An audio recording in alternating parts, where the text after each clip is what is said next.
Cherry Piano Contest is that a composer would create a piece that is technically accessible for somebody who has intermediate piano facility, and then the challenge is to create a musical interpretation of that piece that brings out the elements that the player finds important. So when I was writing this piece, I focused on creating something that had interesting contrast of lines to bring out, but that could be played with a flexible tempo and with rubato, so that players could make choices as to how to phrase the lines, which lines to bring out, and how to use rubato throughout the course of the piece. The piece is called Mirror Spiral because the primary line happens in inversion with itself, hence the mirror, and spiral because as the piece goes on, the two lines get closer and closer together, and the length of the notes gets exponentially shorter, like it would in like a shell. Since this whole process was self-guided for each performer, it was really interesting to hear what different people prioritized. Really nice to hear who brought out like fluidity of line versus who was focused on like highlighting the note changes in the canon, and how people made choices with regard to tempo and dynamics. It was really interesting too.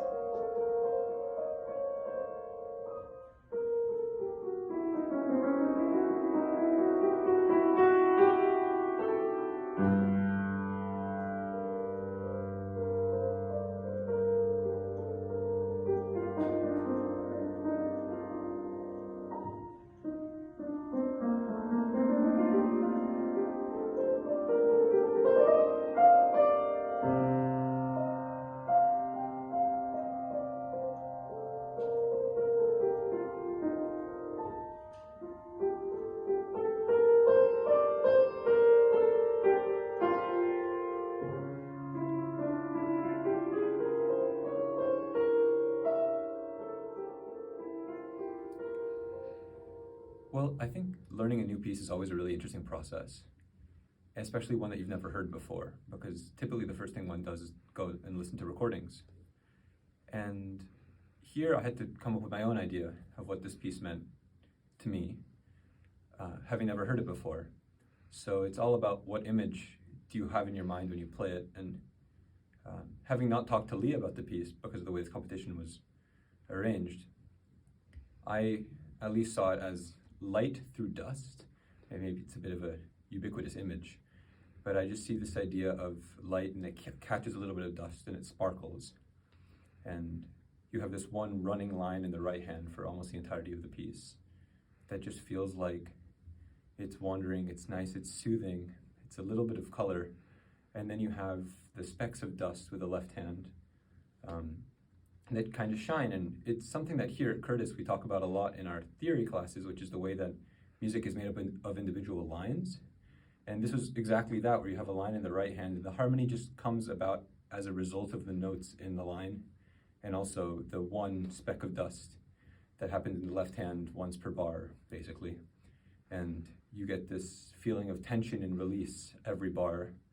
with the little bit of light, and then it goes away. The light appears again, and it fades. So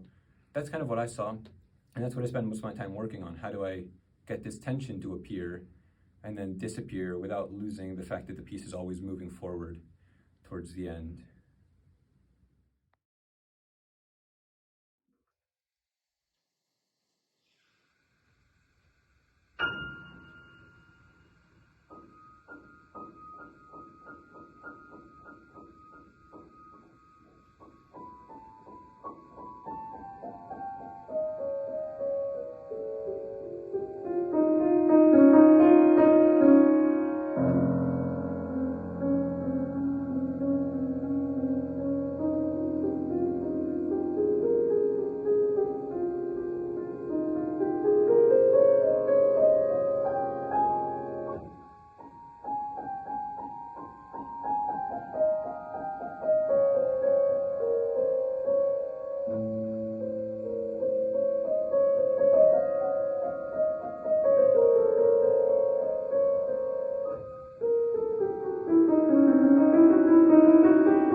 you.